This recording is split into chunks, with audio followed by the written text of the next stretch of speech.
Bueno, Dios les bendiga, amados hermanos. Qué bendición estar en la casa del Señor.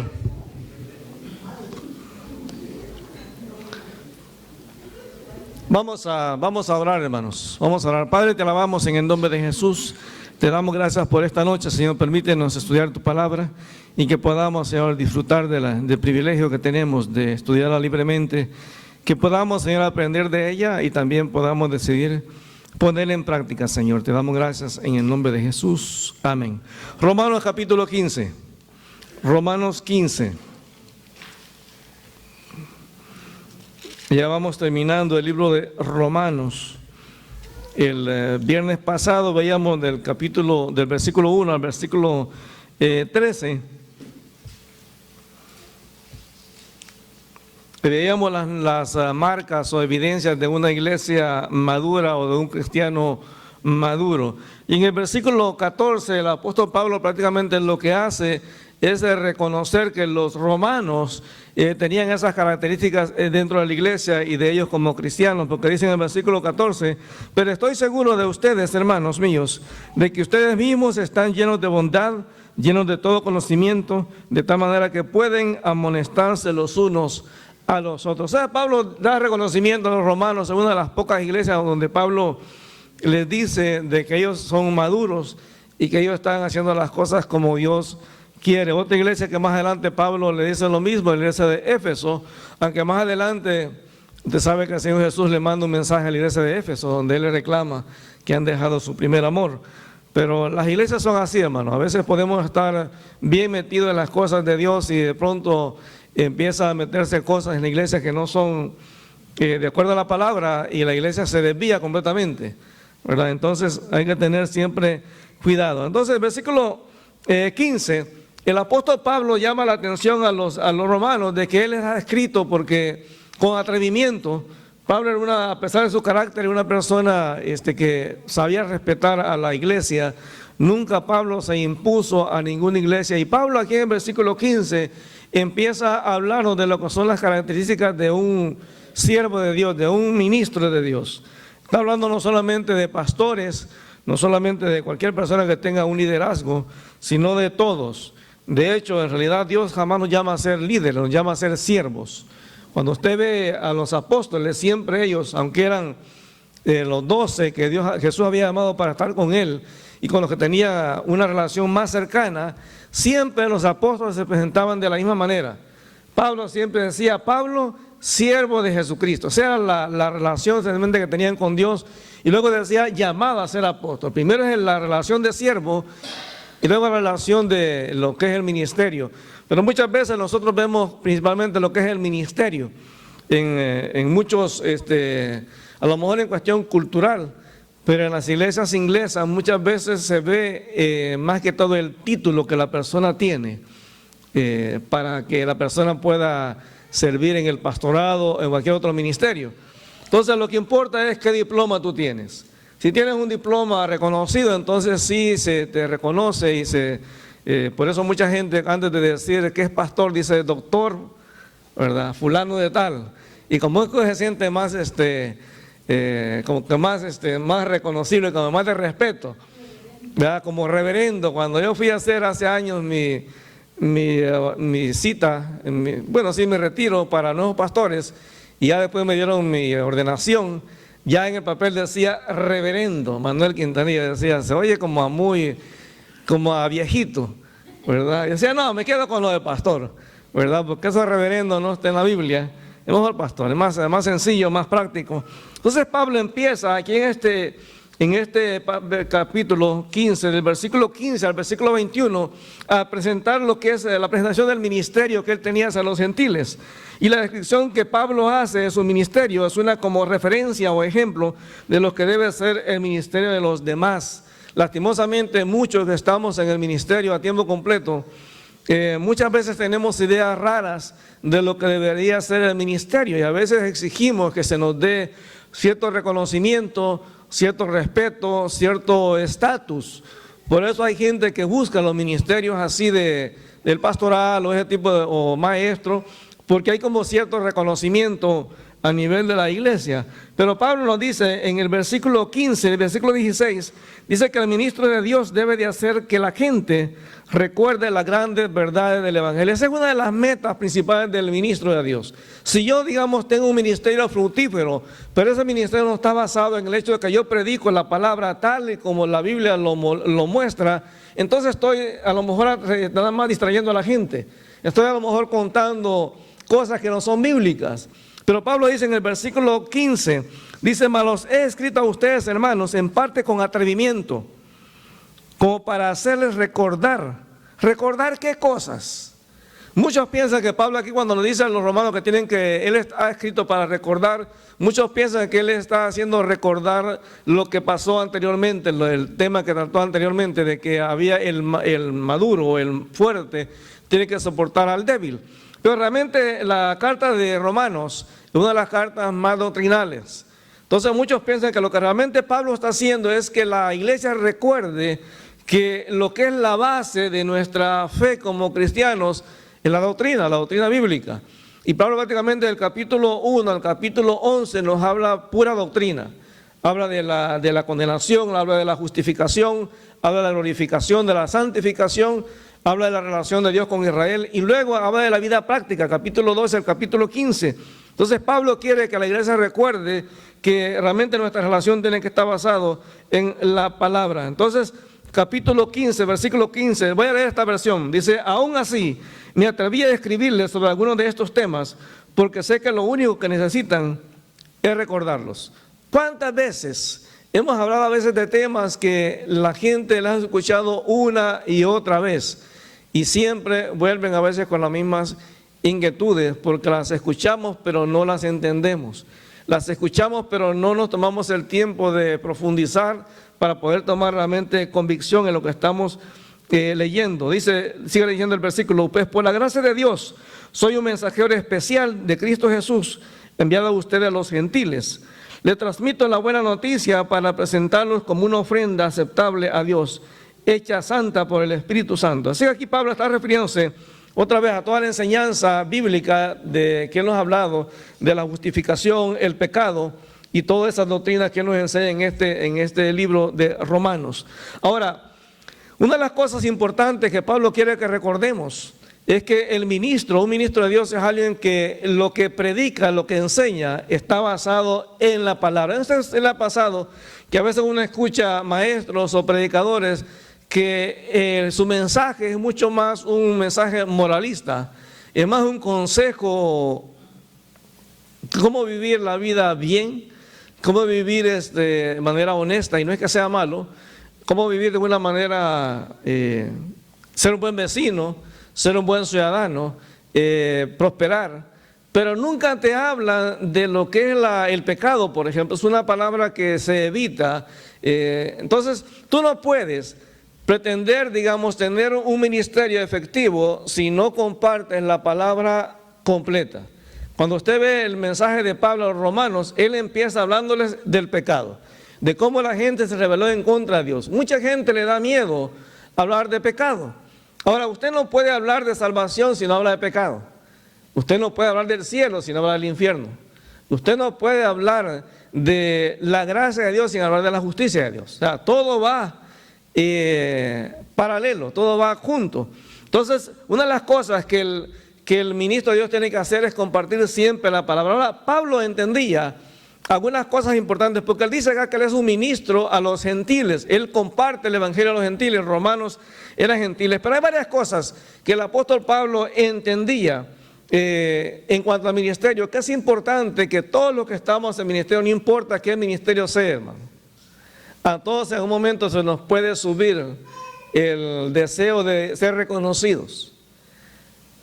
Hace algún tiempo una hermana me compartía que a su iglesia, ellos eran pastores en una iglesia, y dice que llegó una pareja de pastores a hacer unas conferencias bíblicas, y que en un momento determinado había una comida, había un convivio en la iglesia, y la esposa del pastor, como es normal, se fue a la cocina a servir con las hermanas, a preparar la comida como con todas las demás hermanas, igual haciendo equipo con ellas.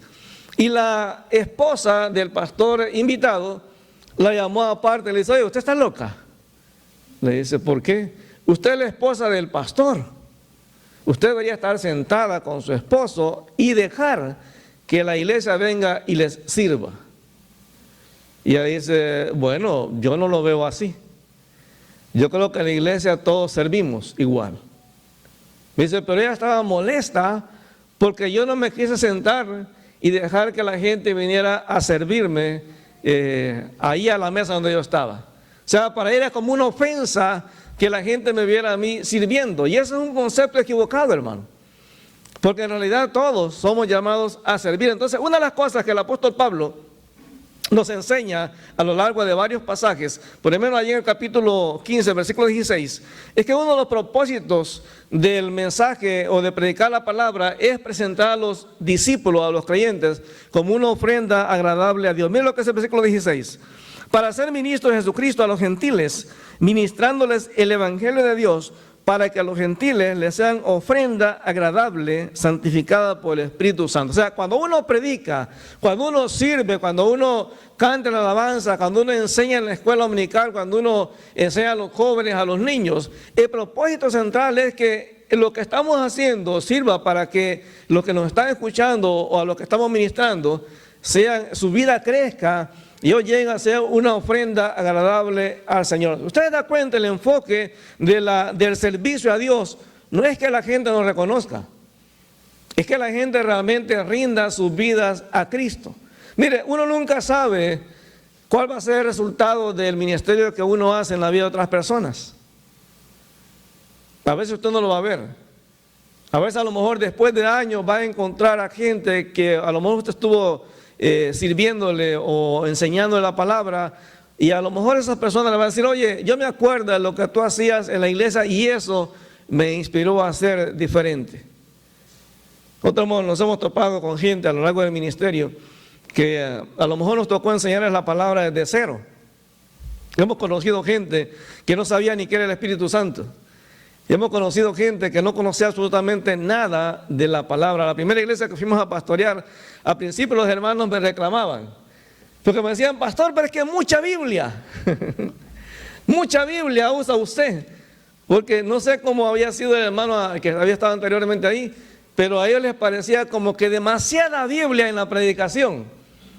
Pero cuando salimos de esa iglesia y fuimos a otra, me recuerdo que fuimos a visitar una iglesia de un pastor amigo, y él me dijo, mire, aquí están algunas personas que usted discipuló, y ahora en la iglesia yo los tengo como líderes, porque ¿cómo saben Biblia? ¿Se da cuenta? Al principio lo vieron como una carga. Entonces nunca hay que dejar, hermano, dejar a un lado la idea clara de que nuestro ministerio está para impactar la vida de la gente, y que esa gente lo que hagan glorifique a Dios. Puede ser que nadie te reconozca eso.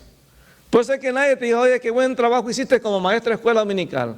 Puede ser que a lo mejor ninguno de esos niños, cuando sean jóvenes, venga y te diga, oiga, cuando yo era niño y usted era maestra de escuela dominical o era maestra de escuela dominical, usted impactó mi vida. Y sabe que ahora estoy en el ministerio, soy pastor, porque usted influyó en mi vida. Oiga, ¿cómo se sentiría usted? ¿O cómo se sentiría usted que un día alguien le dijera, ¿sabes qué? Yo andaba mal con el Señor, me había alejado, pero un día vine a la iglesia y usted estaba en la puerta. Y cuando usted me vio que llegué a la iglesia, usted me recibió con una sonrisa y me dijo, bienvenido a la casa del Señor. Y eso me animó a entrar. Entonces, cada cosita que uno hace, hermano, puede ser algo tan pequeño, pero cuando uno lo hace con el propósito de que la persona mejore su relación con Dios, eso es lo que Pablo dice que tenemos que hacer. O sea, puede ser que la persona no te reconozca en lo que haces, pero cuando no tenemos claro de que lo que Dios quiere que hagamos es que esas personas crezcan y tengan una relación personal con Él, eso vale la pena. Ahora en 1 Timoteo 2, capítulo 1, perdón, 1 Timoteo 1. 1 Timoteo 1. Pablo le escribió a varias iglesias, y una de las cosas que le escribió a Timoteo es que el llamado, uno tiene que entender que el llamado no es porque uno lo merezca. El ministerio que tenemos no es porque lo merezcamos, sino que simplemente el llamado es por gracia. Timoteo, versículo 12. Mira lo que dice el apóstol Pablo a Timoteo. Dice, doy gracias al que me fortaleció, a Cristo Jesús nuestro Señor, porque me tuvo por fiel, poniéndome en el ministerio. Es decir, no era yo el que lo merecía. Y fíjese que es interesante porque Pablo lo que nos enseña acá también, que el ministerio no es algo que usted busca. El ministerio es algo que Dios te da.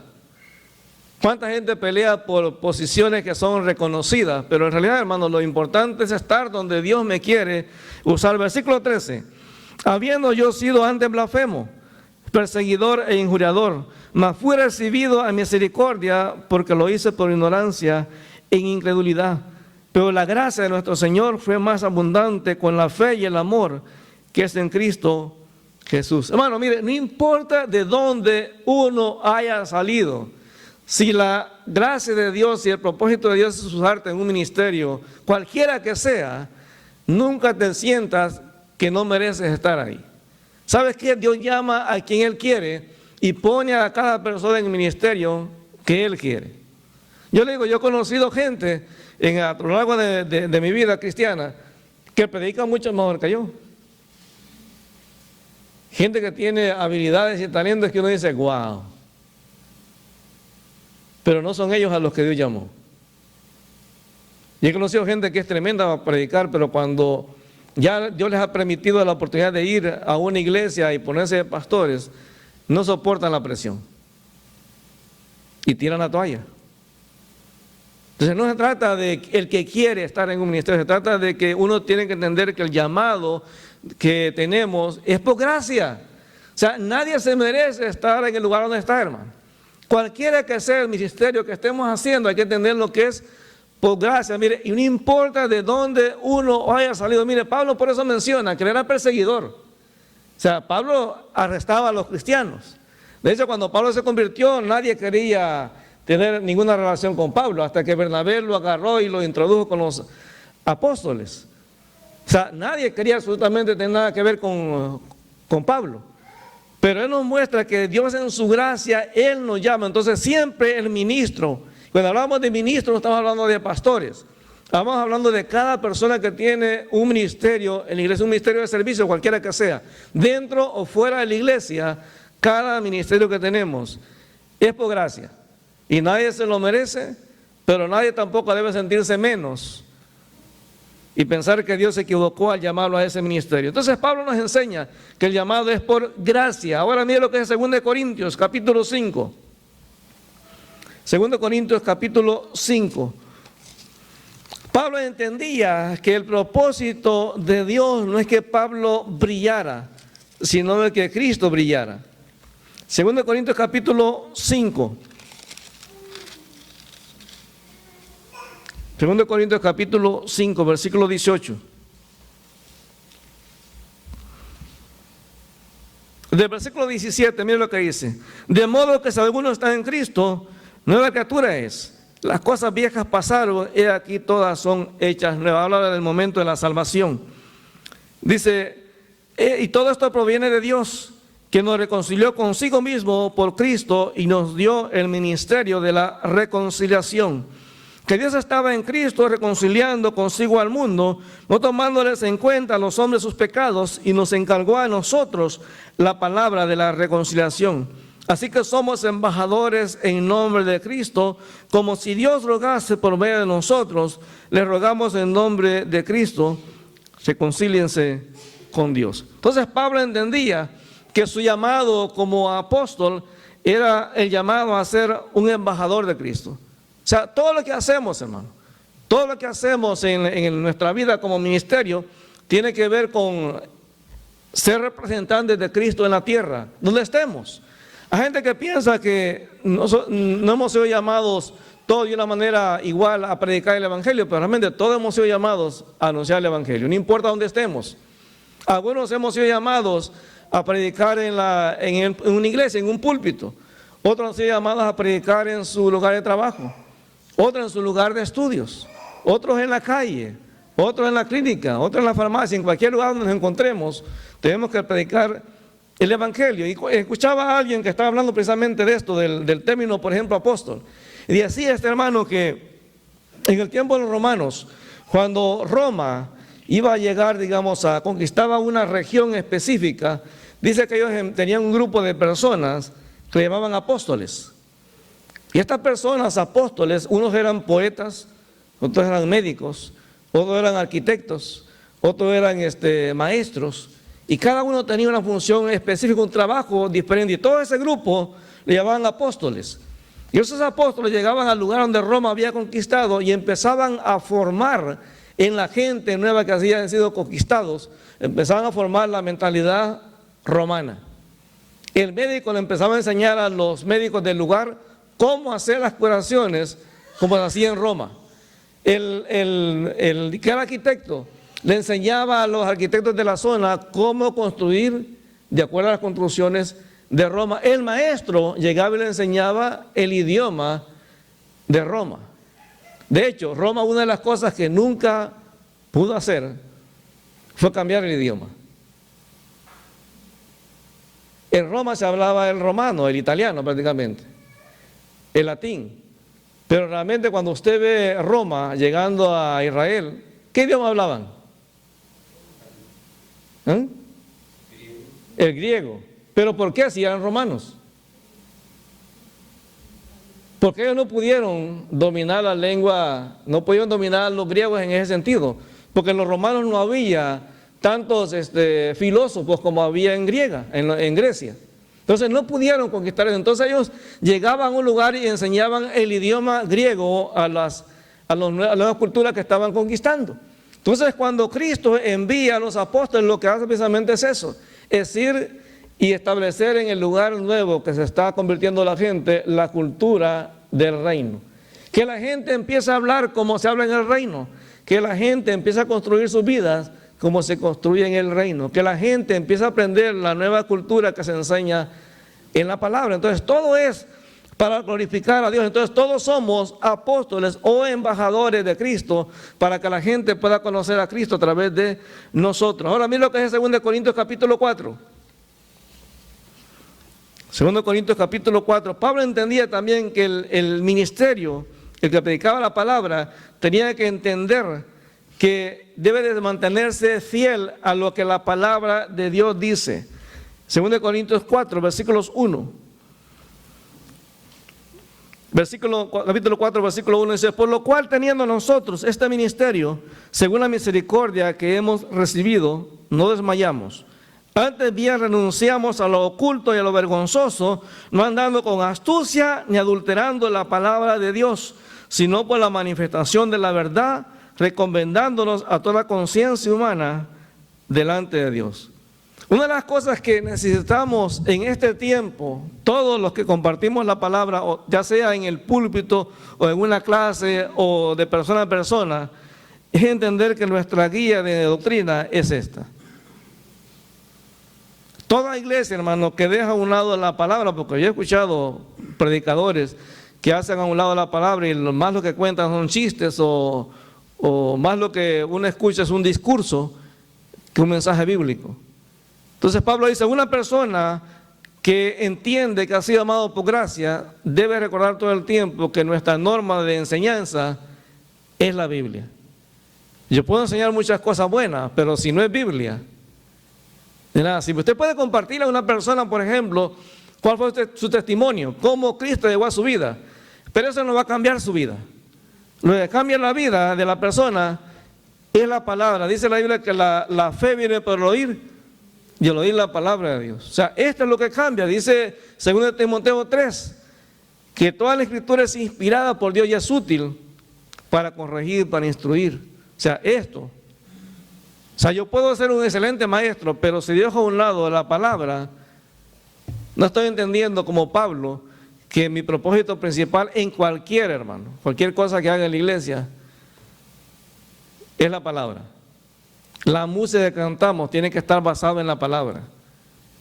La manera en que hacemos el ministerio de diáconos tiene que estar basado en la palabra. La manera en que hacemos todo lo que hacemos en la iglesia tiene que estar basado en cuanto a la palabra de Dios. Cuando nos salimos de la palabra, la iglesia dejó de ser bíblica y cristocéntrica. Y se convierte muchas veces en simplemente un club bíblico donde simplemente la gente va a ver cómo lo distraen. Entonces la gente se enoja cuando ya les empiezas a hablar carne sólida, cuando les empieza la Biblia, ya la gente... Por eso la mayoría de iglesias ya no se predica sobre el pecado, ya no se predica de la segunda venida de Cristo, ya no se predica del rapto. Eso ya pasó de moda. Hoy estamos en otro tiempo. Ya no se predica de la enseñanza bíblica, hermano, porque es más fácil contar chistes y contar dar enseñanza moralista. Decirle a usted que si usted me da plata, Dios le va a dar más a usted. Fíjese que está bueno el negocio, porque usted me da dinero a mí y Dios le va a dar a usted. Está bueno. Entonces la palabra, hermano, tiene que estar en todo momento. Yo sé que uno no tiene que estar cerrado a las cosas que hay allá afuera, porque hay cosas allá afuera que son buenas. Pero todo tiene uno que filtrar a través de lo que la palabra dice. Cuando la palabra no lo dice, hermano, no lo hacemos. O sea, yo sé que a veces uno se mete en problemas con eso, pero tenemos que mantenernos fieles a la palabra de Dios. Efesios 4, versículo 7. Dice acá Pablo que el llamado y los dones vienen de Dios. Efesios 4, 7. Pero tenemos este tesoro en vasos de barro, para que la excelencia del poder sea de Dios y no de nosotros. Usted observa en cada pasaje, Pablo siempre hace lo mismo. Siempre su llamado a glorificar es a Dios. Siempre la gloria es para Dios. Nunca llama la atención a él, siempre el llamado es para Dios. Versículo 8. Dice que estamos atribulados en todo, mas no angustiados. En apuros, mas no desesperados, perseguidos, mas no desamparados, derribados, pero no destruidos, llevando en el cuerpo siempre por todas partes la muerte de Jesús, para que también la vida de Jesús se manifieste en nosotros. Entonces Pablo quiere que entendamos que todo lo que tenemos, hermano, dice que tenemos este tesoro en vasos de barro. O sea, lo que Dios nos ha dado es algo importante. Yo creo que estoy en otro pasaje, ¿verdad? Sí, yo sabía. Pero nadie me dice, hermano. Tiene que ver el pasaje, pero no es ese. Dice, pero a cada uno de nosotros le fue dada la gracia conforme a la medida del don de Cristo. Por lo cual dice, subiendo a lo alto, llevó cautiva la cautividad y dio dones a los hombres. Y esto de que subió, ¿qué es? Sino que también había descendido primero a las partes más bajas de la tierra. Es decir, quien dio los dones, hermano, es Cristo. Quien te llama a ti a ser maestro es Cristo. Quien te llama a ser diácono es Cristo. O sea, si usted va a la Biblia en Hechos capítulo 6, dice la Biblia que quien decidió quiénes iban a ser los diáconos fue el Señor. La iglesia oró y escogieron, dicen, hombres que estaban llenos del Espíritu Santo con buen testimonio. O sea, los apóstoles no los escogieron ellos, no ellos dijeron ellos, pues yo propongo a fulano de tal. De hecho, los ancianos no los escoge, la iglesia los ratifica. Pero a quien Pablo le dijo que estableciese ancianos fue a Timoteo. A Timoteo le dice, establece ancianos en las iglesias. Entonces, nuestra responsabilidad como pastores es establecer los ancianos, pero deben de ser ratificados. Porque puede ser que uno ponga a alguien porque me cae bien, o porque yo pienso que debe estar ahí porque me va a apoyar cuando tome decisiones. Entonces la iglesia en oración dice, Señor, pues guíanos para saber cuáles van a ser. Entonces no es una persona la que toma las decisiones, sino que es toda la iglesia en equipo. Entonces todos los dones, el llamado, viene de Dios, hermano. Donde Dios te use es porque Dios quiere usarte en ese lugar. Nunca pienses que tu ministerio es menos que los otros. Ahora en 1 Corintios capítulo 9. 1 Corintios capítulo 9. 1 Corintios capítulo 9. Aquí el apóstol Pablo nos dice que cada uno de nosotros, lo entendamos o no lo entendamos, lo querramos o no lo querramos, cada uno de nosotros somos responsables de hacer aquello que Dios nos ha llamado a hacer. 1 Corintios 9, versículo 16. Dice, pues si anuncio el evangelio, en este caso Pablo fue llamado a ser un apóstol y él andaba predicando el evangelio. No significa que todos los apóstoles hicieron lo mismo, pero en el caso de Pablo su llamado era predicar el evangelio, porque eso es lo que le dijo Jesús a Pedro. Jesús le dijo que iba a ser pescador de hombres. Otra vez, pues si anuncio el Evangelio, no tengo por qué gloriarme, porque me es impuesta la necesidad. Y ay de mí, si no anunciar el Evangelio. Por lo cual, si lo hago de buena voluntad, recompensa tendré. Pero si de mala voluntad, la comisión me ha sido encomendada. Es decir, no es cuestión de que a mí me guste o no me guste. Si Dios me llamó a hacerlo, hermano, hay que hacerlo. Hay que hacerlo y cada uno tiene un llamado específico. Por eso cuando alguien me dice, pastor, ¿cuál será mi don? Pregúntele al Señor. Pregúntele al Señor. Porque hay algo que usted va a disfrutar hacerlo. Se va a sentir realizado cuando lo hace. Y otra vez, a veces uno ve que lo más importante en la iglesia son los ministerios públicos. Pero hermano, a veces el que ora en lo secreto por los que estamos ministrando, si esa persona no orara, posiblemente muchas cosas no sucederían. Entonces, cada ministerio es importante. Cuando Dios te llama a simplemente, no sé, venir y hacer la limpieza, hermano, eso es importante. Porque podríamos estar predicando la palabra, pero cuando se predica la palabra en algún lugar donde hay suciedad, es difícil hacerlo. De hecho, su presencia misma es una bendición. Yo le digo que hace como 2 miércoles, ese domingo por alguna razón se paró la cámara y no siguió grabando. Y me tocó venir el día miércoles a grabar el mensaje. Se siente raro. Me acuerdo que ese domingo yo prediqué como 50 minutos. Pero cuando hice la segunda versión de la predicación, creo que media hora, ni llegué a media hora, porque se sentía raro, estaba predicando sin nadie, no hallaba a quien ver, porque no había nadie.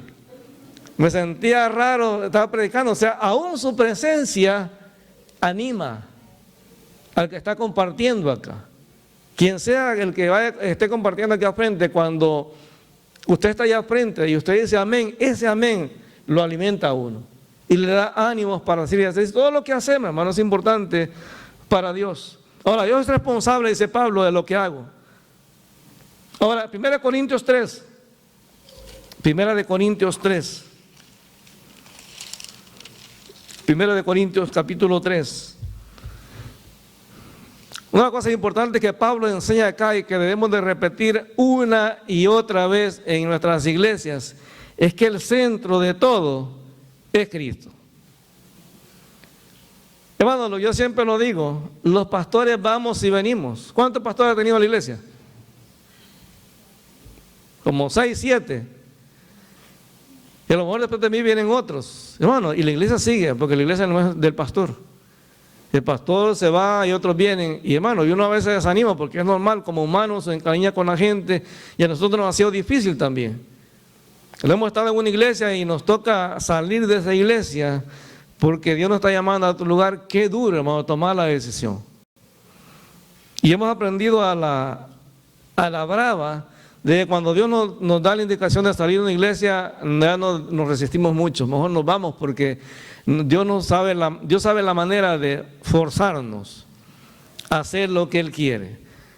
Cuando estábamos en Nueva York no queríamos salir de allá porque estábamos contentos en la iglesia. Y Dios nos mandó a migración para que nos expulsara. Así que todavía llegamos aquí a Montreal, el mes de agosto, y veíamos Montreal y decíamos, bueno, no está tan fea como pensábamos. Porque habíamos venido en invierno, y hermano, en Nueva York, allá neva así, 1 centímetro. O sea, yo los años que estuve allá nunca usé botas de invierno, yo no sabía que era eso.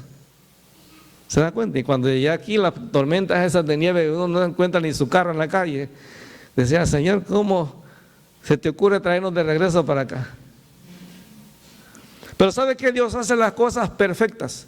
Y uno cuando entiende que Dios es el centro, Dios en su misericordia nos usa a pesar de nuestra rebeldía. No sé si usted se acuerda, pero allá en el año 2001, yo fui candidato para ser pastor en la iglesia Getsemaní. En ese año fue candidato Eduardo, Jesús Navarrete y yo. Y en ese tiempo, fuera de lo que era Getsemaní, nosotros teníamos otras 2 iglesias que nos estaban llamando al pastorado, que era la iglesia Betel y una iglesia en el área de Toronto. Fuimos a la iglesia de Toronto y por alguna razón sentimos que no era allí donde Dios nos quería tener. Venimos para acá y Getsemaní nos dijo que no. Y en ese tiempo quedó Eduardo como pastor. Y luego Betel, pues al final tampoco nos dijeron que no y nos quedamos ahora, ¿qué hacemos? Y Dios nos movió para Nueva York y fuimos a una escuela allá a aprender cosas que no habíamos aprendido en el ministerio. Y en el año 2008, el 1 de octubre, nos volvieron a hacer la invitación y por alguna razón que todavía no entendemos, nos volvió a llamar la iglesia de Toronto, nos volvió a llamar la iglesia Betel y nos volvió a llamar Getsemaní. De hecho, cuando el hermano Horario me llamó para decirme que la iglesia de Getsemaní había decidido que nosotros nos quedamos como pastores, nosotros estábamos predicando en Toronto, en la otra iglesia. Y acababa de predicar allá cuando sonó el teléfono y me dijo, hermano Manuel, iglesia de Getsemaní decidió que usted sea el pastor acá. Entonces yo le dije a los hermanos, ¿saben qué? Ya tenemos nosotros un ministerio, entonces ya no. De hecho, habíamos ido y Dios nos había mostrado que no era allá tampoco. Entonces Dios hace las cosas, hermano, como Él quiere. Entonces Pablo nos enseña en el capítulo 3, versículo 1, lo leemos rapidito. Dice, de manera que yo, hermanos, no pude hablarles como a espirituales, sino como a carnales, como a niños en Cristo. Les di a beber leche y no vianda, o sea, carne, porque aún no eran capaces ni son capaces todavía, porque aún son carnales. Pues había entre ustedes celos, contiendas y disensiones, no soy carnales, y andan como hombres. Porque uno anda diciendo, yo ciertamente soy de Pablo, el otro yo soy de Apolos, ¿no soy carnales? ¿Qué pues es Pablo y qué es Apolos? Servidores por medio de los cuales habéis creído, y eso según lo que a cada uno concedió el Señor. Yo planté, Apolos regó, pero el crecimiento lo ha dado Dios. Entonces Pablo nos recuerda de que el centro de todo ministerio es Cristo.